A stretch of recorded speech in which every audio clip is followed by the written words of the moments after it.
Alors j'ai vu hier soir le premier film parlant, le Jazz Singer, qui date de la fin des années 20, le chanteur de jazz.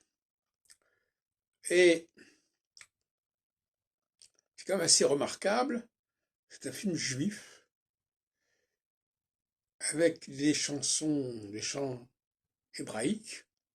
Et donc finalement, les premiers chants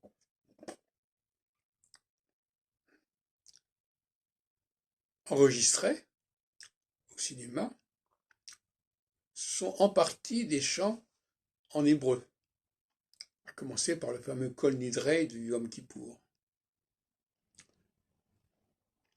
Et en tout cas, on voit d'ailleurs des synagogues, on voit des gens en talet, enfin il y a toute une représentation de la synagogue, de la vie synagogale dans ce film, à plusieurs reprises, autour notamment du personnage du chantre, du Chazan.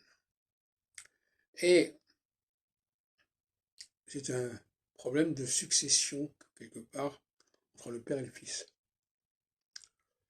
Mais c'est quand même extraordinaire de penser que le premier film parlant a donné toute sa place à la langue hébraïque, liturgique.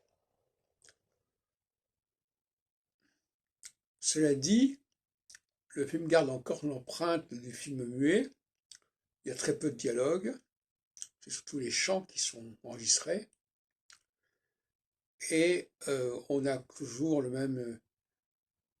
mêmes repères du muet au niveau de la mimique des visages et au niveau des titres, des intertitres entre les segments.